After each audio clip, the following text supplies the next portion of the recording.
నిర్గమకాండం 19వ అధ్యాయం.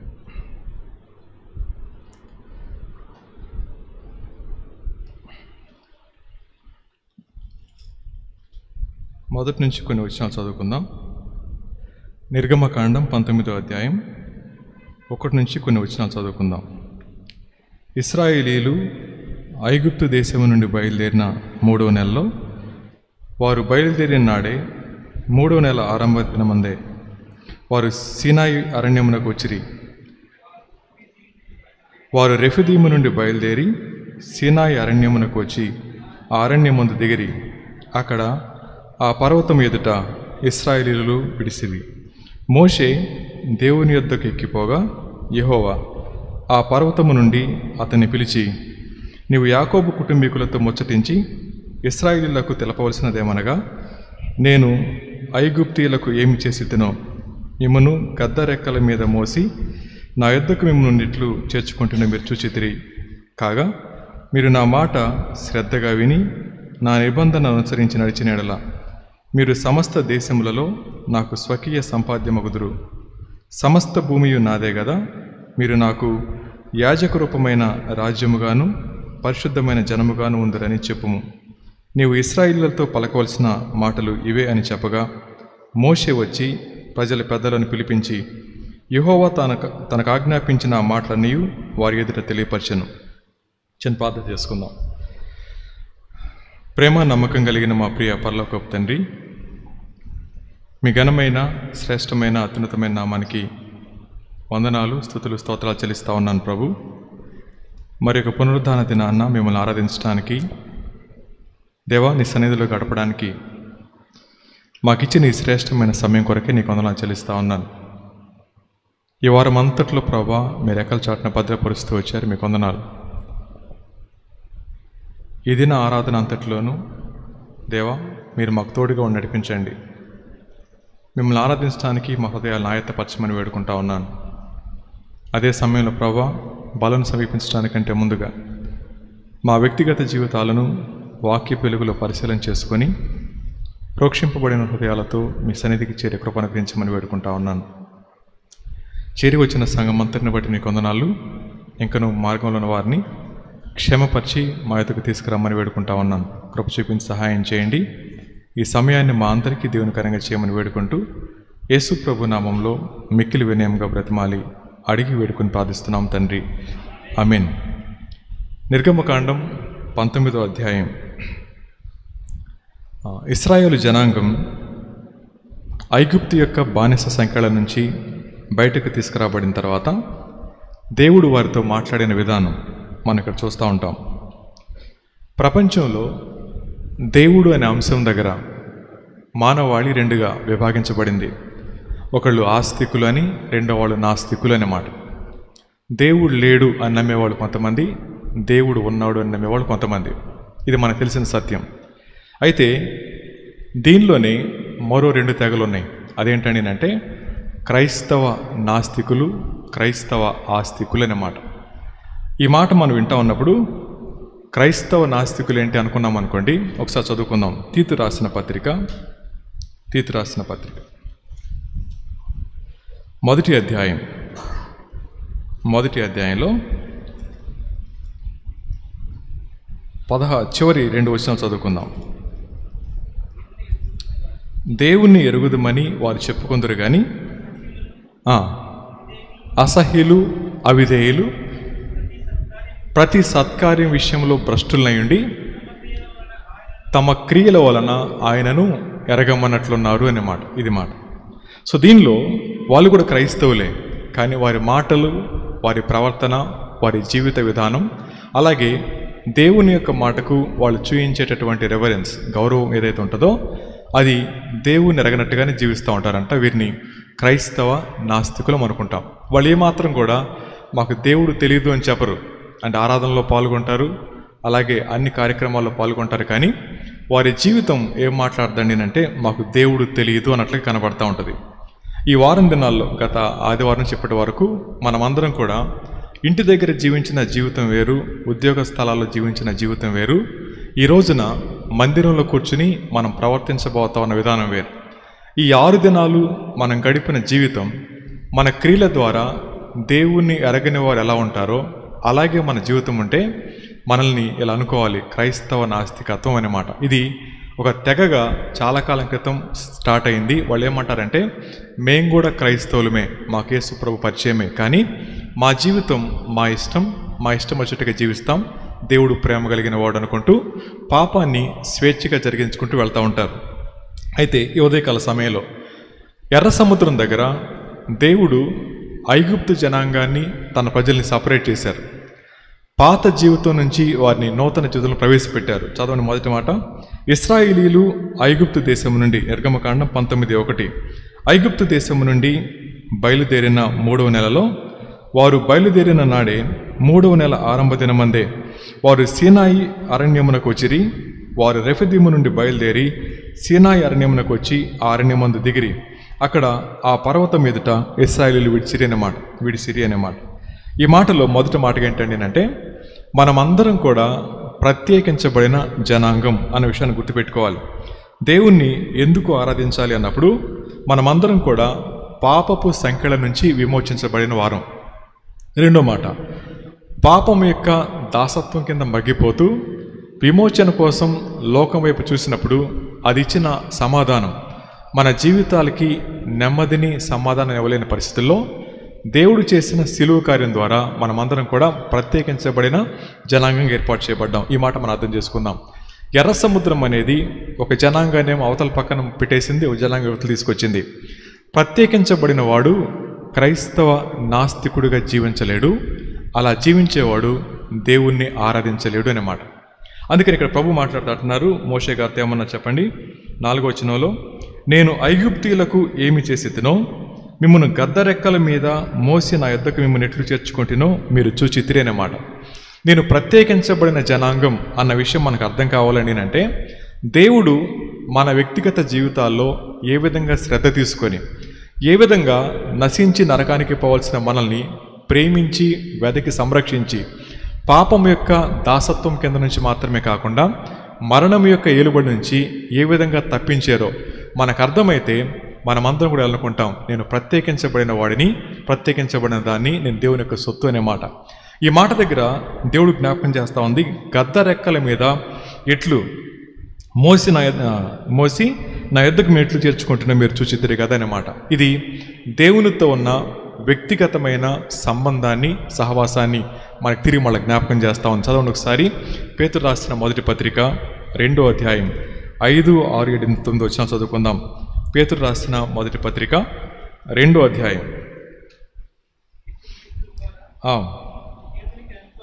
దేవునికి అనుకూలమగు ఆత్మ సంబంధమైన బలులు అర్పించుటకు పరిశుద్ధ యాజకులుగా ఉండునట్లు మీరును సజీవమైన రాళ్లవలి నుండి ఆత్మ సంబంధమైన మందిరముగా కట్టబడుచున్నారు. ఎలా అనగా, ఇదిగో నేను ముఖ్యమును ఏర్పరచబడినదియు అమూల్యమునగు మూలరాతిని సియోనులో స్థాపించుచున్నాను. ఆయన యందు విశ్వాసముంచువాడు ఏమాత్రమును సిగ్గుపడడు అను మాట లేఖనమందు వ్రాయబడి ఉన్నది. విశ్వసించున్న మీకు ఆయన అమూల్యమైన వాడు. విశ్వసింపని వారికైతే ఇల్లు కట్టువారు ఏ రాతి నిషేధించుతారో అదే మూలకు తలరాయి అయిననే మాట. 9లో అంటారు ఆయన, అయితే మీరు చీకట్లో నుండి ఆశ్చర్యకరమైన తన వెలుగులోనికి మిమ్మల్ని పిలిచిన వాని గుణాతిశయములను ప్రచురము చేయు నిమిత్తం ఏర్పరచబడిన వంశమును, రాజులైన యాజక సమూహమును, పరిశుద్ధ జనమును, దేవుని సొత్తైన ప్రజలునై ఉన్నారు అనే మాట. కింద ఏమంటారు, ఒకప్పుడు ప్రజగా ఉండక ఇప్పుడు దేవుని ప్రజ అయితిరి, ఒకప్పుడు కనికరింపబడక ఇప్పుడు కనికరింపబడిన వారు అయితిరి అన్నమాట. ఈ 4 వచనాల్లో మనతో మాట్లాడుతూ ఉంది. ఎర్ర సముద్రం యువతలి గట్టులో నిలబడి అవతల వైపు చూస్తాను కనపడుతుందా? మనం వెళ్ళలేదు కాబట్టి మనకు తెలియదు. కానీ ఏం కనపడుతుంది అంటే, ఎర్ర సముద్రం ఆవలి పక్కన ఆ ఐగుప్తు జనాంగాలు ఏ విధంగా అయితే బానిసలుగా వీరిని హింసించారో అది గుర్తొస్తుంది. ఆ తర్వాత మరణ భయం చేత ఏ విధంగా కొట్టిమిట్టారో అది గుర్తొస్తుంది. ఆ సమయంలో దేవుడు ఒక నాయకుడిని లేపి వారిని ఎలా విమోచించారో గుర్తొస్తుంది. ఆ తర్వాత వాళ్ళు వెంటబడతా ఉన్నప్పుడు ఆ ఎర్ర సముద్రం పాయలైన సమయంలో ఏ విధంగా వాళ్ళు సముద్ర గర్భంలో కూలిపోయారో అది గుర్తొస్తుంది. గుర్తొచ్చిన తర్వాత దేవుని స్తుతిస్తాం. ఇప్పుడు కొత్త ప్రయాణం మొదలవుతా ఉంది. కొత్త ప్రయాణం మొదలైన తర్వాత మన మార్గంలో ఎన్నో అనుమానాలు, ఎన్నో సందేహాలు. వారు ఎర్ర సముద్రం దాటి అవతలకు వచ్చిన తర్వాత ప్రత్యేకించబడిన జనాంగం అని ఆరాధించారు. కానీ ఆరాధన కొనసాగుతూ ఉన్న ప్రక్రియలో వారు కొత్త కొత్త అలవాటు నేర్చుకోవటం మొదలుపెట్టారు. ఏంటండి అంటే గతాన్ని మర్చిపోయారు, వర్తమానంలో దేవుణ్ణి ప్రశ్నించడం మొదలు పెడతా ఉన్నారు. దేవుడు మనల్ని జ్ఞాపకం చేస్తూ ఉంది, మీరు ఎలా విమోచించబడ్డారో, ఎలా యువతలకు తీసుకురాబడ్డారో, మీ పట్ల నేను చేసిన కార్యం ఏంటో మీకు అర్థమైతే మన విశ్వాసయాత్రలో నమ్మకంగా మనం ముందుకు వెళ్తూ ఉంటాం. అయితే మానవుని యొక్క నైజం ఇది ఏంటో తెలుసా అండి, మనందరికీ కూడా మార్గం చివరి దాకా కనబడాలి. డెస్టినీ కనపడకపోతే బోల్డ్ ప్రశ్నలు వస్తూ ఉంటాయి. కానీ దేవుడు ఎప్పుడు కూడా ఒక అడుగు వేసిన తర్వాత ఇంకొక అడుగు తిప్పుతారు, కానీ మన భవిష్యత్ మొత్తాన్ని చూపించి ఇది నీ జీవితం అని చెప్పరు. అందుకని చాలామంది గమ్యం కానొచ్చేంత వరకు కూడా దేవుని మీద స్థిరమైన విశ్వాసాన్ని కొనసాగించలేకపోతా ఉన్నారు. ఈ ఉదయకాల సమయంలో ప్రత్యేకించబడిన జనాంగం మనం అందరం గుర్తుపెట్టుకోవాల్సింది, వెనక ఉన్న ఐగుప్తు నుంచి విడిపించిన ప్రభు ముందున్న కనానికి మమ్మల్ని చేర్చగలడు అనే విషయం మనకు అర్థమైతే ఎలా జీవిస్తాం చెప్పండి? ప్రత్యేకించబడిన జనాంగంగా జీవిస్తూ ఉంటాం. అది అర్థం కాకపోతే మనం కూడా తీతు పత్రికలో అలా ఏమంటాం చెప్పండి? పైకి క్రైస్తవులమే కానీ మన హావభావాలు, వేషధారణ క్రైస్తవులను చూపించవచ్చేమో కానీ మన అంతరంగం, మనం చేసే పనులు క్రీస్తును ఎరగవనట్లుగా కనబట్టినట్లయితే దాన్ని మనంతా ఉన్నాం క్రిస్టియన్ ఏథియిజం అనే మాట. ఇది చాలా ప్రమాదకరమైంది, అది మనకి క్షేమకరమైంది కాదు. అందుకే ప్రభు అంటా ఉన్నారు, అయితే మీరు చీకట్లో నుండి ఆశ్చర్యకరమైన తన వెలుగులోనికి మిమ్మల్ని పిలిచిన వాని గుణాతిశయములను ప్రచురము చేయు అనే మాట కదా. మనల్ని పిలిచింది దాచుకోమని కాదు, పిలిచింది రహస్యంగా వెంబడించమని కాదు, పిలిచింది ఆయన గుణాన్ని ప్రచురం చేయాలి అనే మాట. సో దేవుడు ప్రత్యేకమైన జనాంగంగా చేసింది గొప్పలు చెప్పుకోమని కాదు, ఆయన గుణాతిశయాలను మనం ఏం చేయాలంటే ప్రచురం చేయాలి అన్నమాట. దేవుణ్ణి ఆరాధించాలండి అంటే ఆయన గుణగాలు ఏంటో మనకు అర్థం కావాలి. ఇప్పుడు ఆలోచిద్దాం. మొదటిగా చూడండి, ఐగుప్తు యొక్క బానిస సంఖ్యల మధ్యలోనికి వెళ్ళడానికి గల కారణం అవిధేయతే. అవిధేయత మన జీవితాల్ని పాతాళం వైపు పరిగెట్టిస్తూ ఉన్నప్పుడు మనకి రావాల్సిన యథార్థమైన శిక్ష ఆయన భరించి, ఆయన మన స్థానంలో ప్రాణం పెట్టినప్పుడు ఆయన మనతో మాట్లాడుతూ ఉంది, ఇది నీ స్థానం, నిన్ను ప్రేమించి నేను తీసుకున్నాను, నీ స్థానంలో నేను నిలబడ్డాను, వెళ్ళి నా స్థానంలో నిలబడినప్పుడు ఎంత గొప్ప పిలులేదు మనకు చెప్పండి. అది ఈ రోజున క్రైస్తవులు ఎవరండి అంటే క్రీస్తు ప్రభువు వారి యొక్క ప్రతినిధులు. మనమందరం కూడా క్రీస్తు ప్రభువు వారి యొక్క ప్రతినిధులం. నేను క్రీస్తు ప్రభు వారి యొక్క రిప్రజెంటేటివ్ని అనే విషయం నాకు అర్థమైనప్పుడు నా ప్రతి అడుగు, నా ప్రతి ఆలోచన, నా ప్రతి ప్రవర్తన కూడా ఎవరిని చూపించాలి? క్రీస్తు ప్రభు వారిని చూపించాలి. అందుకని అక్కడ అంటున్నాడు, మీరు పిలువబడినందుకో తెలుసా, తన గుణాతిశయములను ప్రచురము చేయు నిమిత్తం. ఇది కండిషన్. ఆ కండిషన్ మన మనసులో కనపడుతున్నప్పుడు ఏమేమి కనపడుతుంది చెప్పండి? గుణాతిశయాల్లో ఆయన ప్రేమ, ఆయన క్షమ, ఆయన దయ, ఆయన ఓర్పు, ఆయన సహనం, ఆయన త్యాగం, ఇంకెన్నో చెప్పుకోవచ్చు. ఇవన్నీ కూడా దేవుడు మన పట్ల చూయించి మన లోకంలో చూయించమని పెట్టినప్పుడు ఎవరైతే ఆ గుణాలను కలిగి దేవుని వెంబడిస్తూ ఉంటారో వారు చేసే ఆరాధన దేవునికి అంగీకారయోగ్యంగా ఉంటుంది. కానీ ఆ గుణాతిశయాలను ఎరిగి ఆ ప్రకారం ప్రవర్తించకుండా మనం చేసే ఆరాధన అది దేవునికి ఆమోదయోగ్యంగా ఉండదు అనే మాట. ఈ మాట మీకు అర్థమైంది అనుకుంటా ఉన్నాను. దేవుణ్ణి మనం ప్రేమిస్తున్నాం అన్నప్పుడు ఆయన గుణాతిశయం మనకు ఎలాగైతే అర్థమవుతుందో అదే లక్షణాలు మనం ఏం చేయాలా? ఉన్న చోట చూపించగలగాలి. ప్రభు కోరుకుంటుంది అదే. మిమ్మల్ని పిలిచింది ఆశ్చర్యకరమైన వెలుగులోకి పిలిచింది. ఎందుకు తెలుసా అండి? చీకటి బతుకులు బతకమని కాదు. ఆశ్చర్యకరమైన వెలుగులో పిలిచింది ఆ బానిస సంఖ్యల మధ్య ఎలా బతకాల బతకమని కాదు. నేను ఏ విధంగా మీ పట్ల కృప చూపించానో, ఏ విధంగా మిమ్మల్ని క్షమించానో, ఏ విధంగా ప్రేమించానో అదే ప్రేమ కలిగి మనం విశ్వాసయాత్రలో ముందుకు కొనసాగాలి. కాబట్టి మొదటి మాటకు మనం గుర్తుపెట్టుకోవాల్సింది, నేను ప్రత్యేకించబడిన వాడను, ప్రత్యేకించబడిన దాన్ను అనే స్పృహ కలిగి జీవించాలి. ఆ స్పృహ రావాలండి అంటే పాత కొత్త జీవితాల మేలు కలిగి మనకు అర్థం కావాలి. మూడో మాట, పాత జీవితంలో ఏ విషయాలు మన ద్వారా ప్రభువుని గాయపరిచినాయో క్రొత్త జీవితంలో అదే విషయాలను పునరావృతం చేయకుండా ఈ క్రొత్త జీవితంలో ఆయన్ని ఆరాధించే వారంగా కావాలి. అది దేవుడు మన పట్ల ఆశిస్తామన్న గొప్ప లక్షణం. ఇది మొదటి మాట. రెండో మాటకి వచ్చేయండి, 14 వచ్చి చూద్దాం. నిర్గమకాండం 19వ అధ్యాయం 14, 15, 16 వచ్చిన చదువుకుందాం. అప్పుడు మోషే పర్వతం మీద నుండి ప్రజల యొద్దకు దిగి వచ్చి ప్రజలను పరిశుద్ధపరచగా వారు తమ బట్టలు ఉతుక్కొనిరి. అప్పుడు అతడు, మూడవ నాటికి సిద్ధముగా ఉండండి, ఏ పురుషుడు స్త్రీని చేరకూడదని చెప్పాను. మూడవ నాడు ఉదయమైనప్పుడు ఆ పర్వతము మీద ఉరుములు మెరుపులు సాంద్రమేఘము బోర యొక్క మహాధ్వని కలుగగా పాళెములోని ప్రజలందరూ వణికిరి. దేవునిని ఎదుర్కొనుటకు మోషే పాళెములో నుండి ప్రజలను అవతలకు రప్పింపగా వారు పర్వతమున దిగువన నిలిచిరి. యెహోవా అగ్నితో సీనాయి పర్వతం మీదకి దిగి వచ్చినందున అదంతయు ధూమమయమై ఉండెను. దాని ధూమము కొలిమి ధూమం వలె లేచెను. పర్వతమంతయు మిక్కిలి కంపించెను. ఆ బోరధ్వని అంతకంతకు బిగ్గరగా మ్రోగెను. మోషే మాట్లాడుచుండగా దేవుని కంఠస్వరము చేత అతనికి ఉత్తరమిచ్చు ఉండేనమాట. రెండోది, మనం ఎవరు మండినంటే ప్రత్యేకించబడిన వారం మాత్రమే కాదు, పరిశుద్ధపరచబడిన జనాంగం అనే విషయం గుర్తుపెట్టుకోవాలి. ఒకటి ప్రత్యేకించబడిన వారం, రెండోది పరిశుద్ధపరచబడిన జనాంగం అనే మాట. నేను పరిశుద్ధపరచబడిన వాడును అయితే నా జీవితంలో నేను చేసే ఆరాధన దేవునికి ఆమోదయోగ్యంగా ఉండాలండి అంటే ఆయన ఏ విషయాల్లో సీరియస్గా ఉంటారో మనం తెలియాలి. దేవుడు ఏమాత్రం కూడా ఇష్టపడినటువంటిది అపరిశుద్ధత అయితే మన జీవితాల్లో పాపాన్ని ప్రేమిస్తూ దేవుణ్ణి సేవిస్తున్నాం అనుకున్నప్పుడు అది దేవునికి ఆమోదయోగ్యమైన ఆరాధన కాదు అన్నమాట గుర్తుపెట్టుకోవాలి. పాపాన్ని ప్రేమిస్తూ దేవుణ్ణి సేవించేవాడు నాస్తికుడైతే, క్రైస్తవ నాస్తికుడైతే, పాపాన్ని అసహించుకొని ప్రభువుని కనపరచడానికి ఇష్టపడినవాడు నిజమైన ఆరాధకుడు అవుతాడనే మాట. అయితే ఒక మాట చెప్తాను.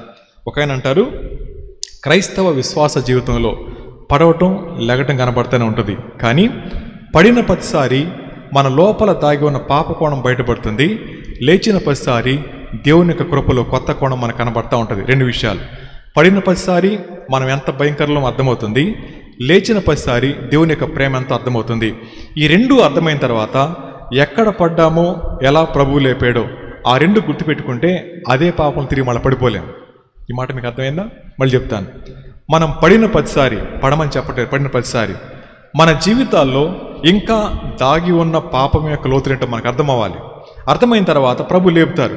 లేపిన తర్వాత ఆయన ఎంత దయాళుడో మనకు అర్థం కావాలి. ఈ రెండు అర్థమైన తర్వాత మనం గుర్తుపెట్టుకోవాల్సింది, మన జీవితాల్లో మనం చేసే పాపాలను చూసి దేవుడు ఆశ్చర్యపోడు. ఇలా అనుకుందాం, మనం వెళ్ళి ప్రభుని ఇలా అడుగుతున్నా, ప్రభా నా పాపాన్ని క్షమించు అని చెప్పి అన్నాం అనుకోండి, అయ్యో నువ్వు ఇలాంటి అనుకోలేదే, ఇలా అనుకుంటే నేను నీకోసం ప్రాణం పెట్టేవాడు కాదు కదా అని అండాయన. ఎందుకని చెప్పండి? దేవుణ్ణి ఆశ్చర్యపరిచే విషయాలు ఏముండవు. ఆలోచన ఎలా ఉంటుందో, ప్రతిరోజు మనం ప్రార్థన చేస్తాం, దేవుని దగ్గర ప్రాధేయపడతా ఉంటాం, క్షమించు ప్రభుని అడుగుతాం కదా. క్షమించమని అడిగిన ప్రతిసారి కూడా దేవుడు ఏమంటారు, నువ్వు ఇలాంటి వాడు అనుకోలేదురా, ఇలాంటి దాన్ని అనుకోలేదు, ఇంత భయంకరమైన వ్యక్తి అయితే నేను అసలు ప్రాణం కూడా పెట్టేవాడు అంటాడు ఆయన. ఎందుకని? మన జీవితాల్లో మన పతనం దేవుణ్ణి ఆశ్చర్యపరచదు అన్న విషయం మనకు అర్థమైతే క్షమించమని అడగటానికి మాత్రం ఆలస్యం చేయలేం. కానీ ఆ పడిన దగ్గర అపవాది అంటాడు, నీలాంటి సిగ్గుల నుండి దేవుడు క్షమించడని చెప్పి అంటాడు. అన్నప్పుడు మనిషి భయపడేది, బాధపడేది తప్పు చేసినందుకు కాదు, అందరికీ తెలిసిపోయినందుకు. అవునంటారా కాదంటారా? మనిషి బాధపడేది దేనికి చెప్పండి? తప్పు చేసినందుగా కాదు, దేనికోసం? అందరు తెలిసిపోయింది కాబట్టి చాలామంది పాపంలో పడిపోయిన తర్వాత అందరికీ తెలిసిపోయింది కాబట్టి ముఖం చూపించలేం అని చెప్పి మందిరానికి మానేస్తారు, బైబిల్ చదవటం మానేస్తారు, ప్రార్థన చదవటం మానేస్తూ ఉంటారు. అందరికీ తెలియటం పక్కన పెట్టండి, దేవునికి అది ఆశ్చర్యం కాదు అనే మాట. దేవునికి అది ఆశ్చర్యం కాకపోతే మనకెంత భయం రావాలా? నా మాట మీకు అర్థమైంది కదండి? దేవుణ్ణి మన పాపం ఆశ్చర్యపరచుతుంది. ఎందుకని? హీ నోస్ ఎవ్రీథింగ్, ఆయనకని తెలుసు. మన జీవితాల్లో ఈరోజు ఇలా ఉన్నాం, రేపు ఎలా ఉంటామో తెలుసు, ఆఖరి శ్వాస ముందు ఎలా ఉంటామో కూడా తెలుసు ఆయనకి. ఆయన అంటూ ఉన్నారు, నన్ను అదేమి ఆశ్చర్యపరచదు, కానీ నువ్వు పడి లేచిన ప్రతిసారి కూడా నువ్వు ప్రత్యేకించబడిన వాడవ విషయం నీకు అర్థం కాకపోతే తిరిగి మళ్ళా అదే పాపంలో కంటిన్యూ అవుతూ ఉంటాం. అందుకని గుర్తుపెట్టుకోండి, దేవుడు మన పట్ల చూపిస్తా ఉన్న సహనం, దేవుడు మన పట్ల చూపిస్తా ఉన్న ఓర్పు మనకు అర్థం కావాలంటే ఆయన శక్తి ఏంటో మనకు అర్థం కావాలి. మోషే అంటూ ఉన్నారు, కొండ మీదకి రండి ప్రత్యేకపరచుకుని చెప్పన్నారు. అనిన తర్వాత ఆ కొండ దగ్గరికి వస్తే ఎలా ఉంది? మనం చదువుకున్నాం కదా, కొండ దగ్గరికి వచ్చిన ఎలా ఉంది? వణుకు పుడతా ఉందంట కదా. 17 వచనం, 16 చదువుదాం. మూడవ నాడు ఉదయమైనప్పుడు ఆ పర్వతం మీద ఉరుములు మెరుపుల సాంద్రమేఘం బోర యొక్క మహాధ్వని కలగగా పాళెములోని ప్రజలందరూ వణికిరి. దేవునిని ఎదుర్కొనుటకు మోషే పాళెములో నుండి ప్రజలను అవతలికి రప్పించగా వారు పర్వతం దిగును నిలిచిరి. యెహోవా అగ్నితో సీనాయి పర్వతం మీదకి దిగి వచ్చినందున అదంతయు దుమ్మమయమై ఉండెను. దాని దుమ్మము యొక్క కొలిమి దుమ్మం వలె లేచెను. పర్వతమంతయు మిక్కిలి కంపించాను. ఎలా ఉంటుంది చెప్పండి? ఆయన ఎవరు అర్థమైతే పర్వతాలు కదులుతా ఉన్నాయి. నేను ప్రత్యేకించబడిన వాడును అని అర్థమైన తర్వాత ఆయన ఎలాంటి వాడు మనకు తెలియాలి అని అంటా ఉన్నాడు. ఆయన దిగి వస్తే పర్వతాలు కదిలిని అనే మాట. చాలాసార్లు మనకి ఈరోజు వర్షాలు పడుతున్నాయి కదా, సాయంత్రం మబ్బు పట్టి మన ఇంటి పక్కన పిడుగుపడిన సౌండ్ వచ్చింది అనుకోండి, ఏం చేస్తాం చెప్పండి? వెంటనే వెళ్ళి ఫ్రిడ్జ్ ఆపేస్తాం, టీవీ ఆపేస్తాం, తర్వాత ఏసీలు ఆపేస్తాం కదా. ఆ తర్వాత ఇంకోసారి పడింది అనుకోండి, తూతో చూసుకుంటాం. ఎందుకని? మన మీద పడలేదు కాబట్టి. ఇంకోసారి పడింది అనుకోండి, ఇదేంటో నమ్మక దూరంగా పడొచ్చుగా, మా ఇంటి మీద పడుతుందంటే అనుకుంటారు. అలా అనిన తర్వాత ఒకేసారి పక్కనే పడింది, టీవీలు కాలిపోయినాయి. ఏమంటారు చెప్పండి? అదేంటో మా ఊరికి చివర పడింది, అయినా మా టీవీ కాలిపోయింది. ఊరు చివర పడితే టీవీ కాలిపోయింది, మా దేవుడికి ఏం కాలిపోవాలా? ఊహించండి ఒకసారి. ఆయన సన్నిధి పర్వతంలో రకటం మొదలుపెట్టినప్పుడు ఆయన మనతో ఉన్న విషయం మనకు అర్థమైతే ఎంత భయంగా జీవించాలి. అందుకే అన్నాడు ఆయన, ప్రత్యేకించబడిన మీరు ఎలా జీవించాలి? పరిశుద్ధంగా జీవించాలి అన్నమాట. ఆ పరిశుద్ధత దగ్గర దేవుడు రాజీ పడేవారు కాడు. అందుకే రెండో మాట చెప్పింది ఏంటంటే, ఐగుప్తు నుంచి విడిపించబడిన మనం తిరిగి మళ్ళా ఐగుప్తు యొక్క బానిస సంఖ్యల కిందకి వెళ్లకుండా ఉండాలండి అంటే మనం గుర్తుపెట్టుకోవాల్సింది, మన పాపం దేవుణ్ణి ఆశ్చర్యపరచదు. ఇది మొదటి మాట. రెండోది, పడిన ప్రతిసారి నాలో ఉన్న పతనాస్థితిని గుర్తుపెట్టుకోవాలి, లేపిన ప్రతిసారి దేవుని యొక్క కృపకు అప్పగించుకోగలగాలి. ఈ రెండు మనకు అర్థమైనప్పుడు సిగ్గు చేత నలిగిపోవటం కాదు, ఉన్న పాటున ఆయన పాదాల మీద పడి ప్రార్థన చేస్తా ఉన్నప్పుడు ఆయన తిరిగి మనల్ని స్వీకరించిన విధానం ఎంత అద్భుతంగా ఉంటుందో కదా. ఇక్కడ కూర్చున్న మనందరికి కూడా వ్యక్తిగతంగా విషయం అనుభవమే. ఎన్నోసార్లు పడిపోయాం, ఎన్నోసార్లు లేచాం. లేచిన ప్రతిసారి ఆయన ఇచ్చేటటువంటి భరోసా ఎంత ధైర్యం ఇస్తూ ఉంటుందో. ప్రభు అంటా ఉన్నాడు, నువ్వు పడి లేచిన ప్రతిసారి కూడా ఎక్కడ పడ్డావో అది గుర్తించు, ఎలా లేపానో నన్ను గుర్తించు, గుర్తించిన ప్రతిసారి నా ప్రేమ మీద నువ్వు ఆనుకో అన్నప్పుడు నాకు ఇచ్చిన గొప్ప ప్రివిలేజ్ ఎంత అద్భుతమైంది కదండి.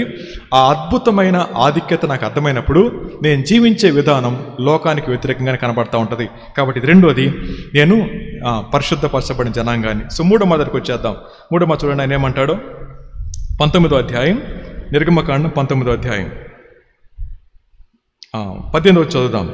యెహోవా అగ్నితో సీనాయి పర్వతం మీదకి దిగి వచ్చినందున అదంతా ఇలా ఉండెను. 19వ వచనం, ఆ బోరధ్వని అంతకంతకు బిగ్గరగా మోగెను. మోషే మాట్లాడుచుండగా దేవుని కంఠస్వరము చేత అతనికి ఉత్తరం ఇచ్చుచూ ఉండెను. యెహోవా సీనాయి పర్వతం మీదకి అనగా ఆ పర్వత శిఖరం మీదకి దిగి వచ్చెను. యెహోవా పర్వత శిఖరం మీదకి రమ్మని మోషేను పిలువగా మోషే ఎక్కిపోయాను.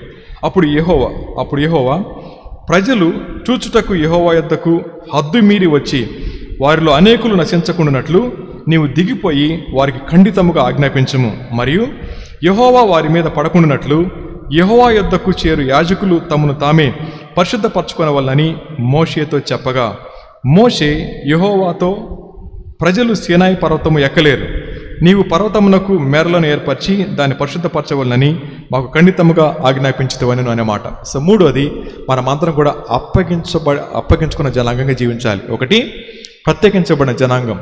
రెండు, పరిశుద్ధపరచబడిన జనాంగం. మూడోది, అప్పగించుకోబడినటువంటి జనాంగం. ఎందుకండి అంటే ఒకసారి చదువుకుందాం. హెబ్రీ పత్రిక 12వ అధ్యాయం, హెబ్రీ పత్రిక 12వ అధ్యాయం 18వ వచనం చదువుకుందాం. హెబ్రీ పత్రిక 12వ అధ్యాయం 18వ వచనం చదువుకుందాం. స్పృశించి తెలుసుకొనదగినట్టు మండుచున్నట్టు కొండకును అగ్నికిని, కారు మేఘమునకును గాఢాంధకారమునకును తుఫానుకును బోరధ్వనికిని మాటల ధ్వనికిని మీరు వచ్చి ఉండలేదు. ఒక జంతువైనను ఆ కొండను తాకినెడలా రాళ్లతో కొట్టబడవాలని ఆజ్ఞాపించిన మాటకు వారు తాళలేక ఆ ధ్వని వినిన వారు మరి ఏ మాటయు తమతో చెప్పవలదని బతిమాలుకొనిరి. మరియు ఆ దర్శనమెంతో భయంకరంగా ఉన్నందున మోషే, నేను మిక్కిలి భయపడి వణుకుచున్నానని, ఇప్పుడైతే సియోనను కొండకును జీవము గల దేవుని పట్టణమునకును అనగా పరలోకపు యెరూషలేమునకును వేవేల కొలది దేవదూతల యొద్దకును పరలోకము నుండి వ్రాయబడి ఉన్న జ్యేష్ఠుల సంగమునకును వారి మహోత్సవమునకును అందరి న్యాయాధిపతి అయిన దేవుని యొద్దకును సంపూర్ణ సిద్ధి పొందిన నీతిమంతులైన ఆత్మల యొద్దకును. ఈ మాట వినండి. క్రొత్త నిబంధనకు మధ్యవర్తి అయిన యేసునొద్దకును హేబేలు కంటే మరి శ్రేష్టముగా పలుకు ప్రోక్షణ రక్తమునకును మీరు వచ్చి ఉన్నారు అనే మాట. ఆ రోజు మోషే భయపడ్డారు, ప్రభు ఇది ఎలా సాధ్యమవుతుంది ప్రభు అనే మాట. కానీ ఈ రోజున హేబేలు యొక్క రక్తము కంటే శ్రేష్టమైన క్రీస్తు ప్రభు రక్తం ద్వారా మనమందరం కూడా తండ్రితో సమాధానపరచబడ్డామనే మాట. ఈ మాట మనం జ్ఞాపకం చేసుకుంటే ఆ దినాన్న ఆ జనాంగానికి వెళ్ళినటువంటి ఆధిక్యత దేవుడి దినాన్ని మనకు అనుగ్రహిస్తూ ఉన్నప్పుడు మనం ఎంతో అప్పగించుకొని లోపడవలసిన వారమై ఉన్నామనే మాట. ఇది మూడో మాట. చివరి మాట చెప్పి నేను ముగిస్తాను. 3 చదవండి. ఆయన రాయబడిన మాటను చదువుకుందాం. చివరిగా 19వ అధ్యాయం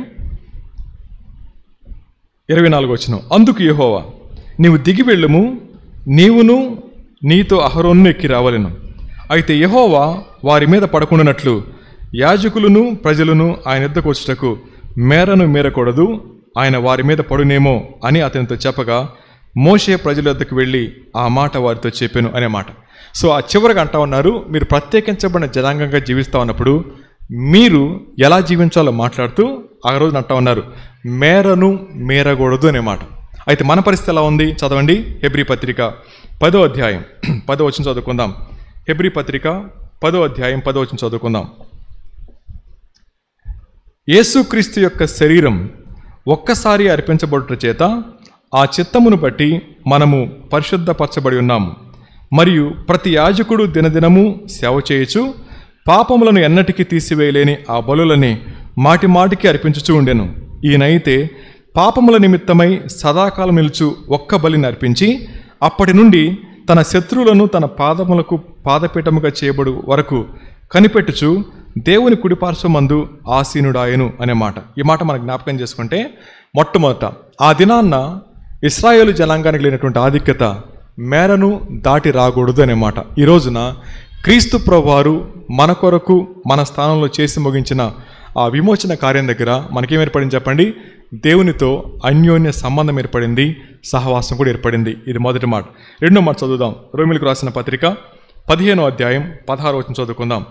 రోమిలకు రాసిన పత్రిక 15వ అధ్యాయం 16వ వచనం చదువుకుందాం.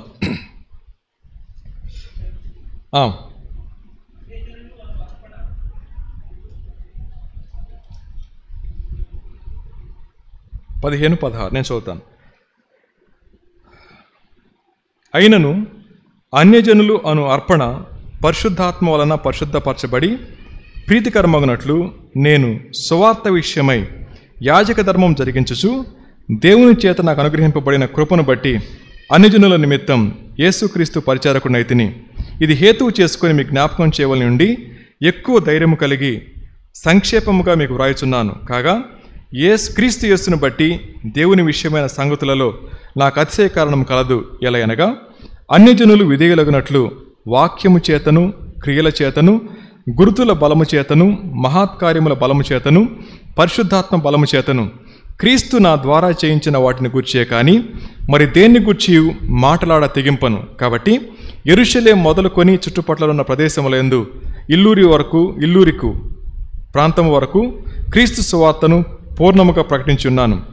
నేనైతే మరి ఒకని పునాది మీద కట్టబడుకునే నిమిత్తం ఆయనను గూర్చిన సమాచారం ఎవరికి తెలియబడజేయలేదో వారు చూతురనియు వినని వారు గ్రహింతురనియు వ్రాయబడిన ప్రకారం క్రీస్తు నామం మెరుగని చోట్లను సువార్త ప్రకటింపవలనని మిక్కిలి ఆశగలవాడినై ఉండి అలాగ ప్రకటించి తినేమాట. ఈ మాట దగ్గర అంటా ఉన్నాడు ఆయన, అన్యజనులు విధేయులు అవ్వాలని అంటే వాక్యం చేతను క్రియ చేతను గుర్తుల బలము చేతను మహత్కార్యముల బలము చేతను పరిశుద్ధాత్మ బలము చేతను క్రీస్తు నా ద్వారా చేయించిన వాటిని గూర్చే కానీ అనే మాట. ఒక వ్యక్తి మారు మనసు పొందడానికి ఇక్కడ చూడండి ఏమని చెప్తున్నారు? ఒకటి వాక్యం, రెండు కొన్నిసార్లు క్రియలు, కొన్నిసార్లు గుర్తుల బలాన్ని బట్టి, కొన్నిసార్లు మహత్కార్యాలను బట్టి, పరిశుద్ధాత్మ యొక్క నడిపింపును బట్టి అన్నప్పుడు మన జీవితాల్లో ప్రభు అంటాం అన్నమాట. క్రీస్తు ప్రభు వారి యొక్క సారూప్యతలు మలచబట్టడానికి ఆయన సువార్త ద్వారం తెరవబట్టం మాత్రమే కాదు, పరిశుద్ధాత్మ దేవుని యొక్క ప్రేరేపణ బట్టి మనం ఏం చేయబడ్డాం? అంగీకరించబట్టాన్ని బట్టి ఆయనకి మనకి మధ్య సంబంధం ఏర్పడింది. ఆ సంబంధం మళ్ళీ ఏమంటుంది తెలుసా అండి? ఏమంటుంది చెప్పండి? ఆయన్ని తండ్రి అని పిలవడానికి కారణమవుతుంది, అబ్బా అని పిలవడానికి కారణమవుతుంది, ఆయనతో సంతోషంగా సమాధాన పడడానికి కారణమవుతా ఉంది. ఇది రెండో మాట. చివరిగా యోహాను సువార్త 17వ అధ్యాయం 17వ వచనం. యోహాను సువార్త 17వ అధ్యాయం 17వ వచనం చదువుకుందాం. మనందరూ తెలిసిన వాక్యమే. సత్యమునందు వారిని ప్రతిష్ఠ చేయము, నీ వాక్యమే సత్యము అనే మాట. సత్యమునందు ప్రతిష్ఠ చేయము, నీ వాక్యమే సత్యము అనే మాట. ఒకటి వాక్యం, రెండోది పరిశుద్ధాత్మ దేవుడు, మూడవది క్రీస్తు ప్రభువారి యొక్క బలియాగం. ఈ 3 విషయాల ద్వారా ప్రత్యేకించబడిన నేను అప్పగించుకున్నవాడిగా జీవించాలి, పరిశుద్ధంగా జీవించాలి, ప్రత్యేకమైన జనాంగంగా జీవించాలి. అలా జీవించేవారు చేసే ఆరాధన దేవునికి ఆమోదయోగ్యంగా ఉంటుంది అన్నమాట. కాబట్టి ఈ 19వ అధ్యాయంలో ప్రభు మనతో మాట్లాడుతున్నమాట, ఐగుప్తు ఆకర్షిస్తూనే ఉంటుంది, దానికంటే ఎక్కువగా సిలువ మనల్ని ఆకర్షించాలి అన్నమాట. సిలువ మన జీవితాల్ని ఆకర్షిస్తూ ఉన్నంత వరకు కూడా ఐగుప్తు మనం తిరిగి వెళ్ళలేం. కానీ ఎప్పుడైతే దృష్టి సిలువ నుంచి మరులుతుందో వెంటనే ఐగుప్తు యొక్క ఆనందాలు గుర్తొస్తూ ఉంటాయి. ప్రభు అంటా ఉన్నారు, ఆ సంఖ్యల మధ్యలో నలిగిపోయిన మీ గతకాలపు స్థితిని జ్ఞాపకం చేసుకుంటే, ఈ రోజున మీకు ఇచ్చినటువంటి అయోగ్యతను మీరు జ్ఞాపకం చేసుకుంటే, ఆ రోజు ఇశ్రాయేల్ ప్రజలకు ఏదైతే లేదో అది మనకి అనుగ్రహించబడింది. అలా అనుగ్రహించిన ప్రభు అంటా ఉన్నారు, మీ పట్ల నా ప్రేమ, మీ పట్ల నా ఓర్పు కలిగి చూస్తున్న కారణం ఏంటో తెలుసా? నా గుణాలని మీరేం చేయాలా? ప్రచురం చేయాలి అన్నమాట. అలా ప్రచురించేవాడు దేవుని యొక్క ఆరాధకుడు, ప్రచురించని వాడు క్రైస్తవ నాస్తికుడు అన్నమాట. క్రైస్తవ నాస్తికత్వం ఎంత ప్రమాదకరమైందో అర్థం చేసుకుంటే, మన జీవితాల్ని వాక్యపు వెలుగులో పరిశీలన చేసుకుంటా ఉన్నప్పుడు దేవుని యొక్క వాక్యం మన నుంచి కోరుకుంటా ఉంది సబ్మిషన్. ఆ సబ్మిషన్ మన జీవితాల్లో లేకపోతే మన జీవితంలో కనబడేది రెబెలియస్ నేచర్ మాత్రమే. తిరుగుబాటు చేసేవాడు చేసే ఆరాధన దేవునికి ఆమోదయోగ్యమైంది కాదు. కాబట్టి ఎవరైతే వాక్యానికి అప్పగించుకొని ఆయన బాటలు నడుస్తూ ఉంటారో వారు ఖచ్చితంగా ఆరాధిస్తారు. అటువంటి ఆరాధకులుగా మీరు మనం కోరుకుంటా ఉన్నారు. కాబట్టి చీకట్లో నుంచి వెలుగులోకి తీసుకొచ్చిన ప్రభు, సపరేట్ చేసినటువంటి ప్రభు, ప్రత్యేకపరిచి పరిశుద్ధంగా బతకమని పిలిచినటువంటి ప్రభు, అప్పగించుకొని అనుసరించమని అడిగినటువంటి ప్రభు మనతో మాట్లాడుతూ ఉంది. మీరు నేనేంటో మీకు అర్థమైతే, గత కాలంలో ప్రజలతో నేను వ్యవహరించిన విధానం మీకు అర్థమైతే, ఈ రోజున మీకు ఇచ్చినటువంటి ఆ సామీప్యత మీకు అర్థమైతే, మనకు అర్థమైతే, మన జీవితాల్లో ఆరాధించడానికి ఒక్క మాట మనం పలుకుతా ఉన్నప్పుడు అది మన జీవితాన్ని ప్రభువుకి సమీపంగా తీసుకుని వెళ్ళాలి. సమీపంగా తీసుకొచ్చే క్రమంలో ఆయన ప్రేమకు తిరిగి మరొకసారి అప్పగించుకోవాలి. అటువంటి కృప మీరు మనకు దయచేయను గాక. దేవుడు మనతో మాట్లాడిన దాన్ని బట్టి కానీ లేదా సిద్ధపడిన దాన్ని బట్టి కానీ దేవుని ఆరాధన చేద్దాం. తల వంచండి, కళ్ళు మూసుకోండి, దేవుని ఆరాధన చేద్దాం.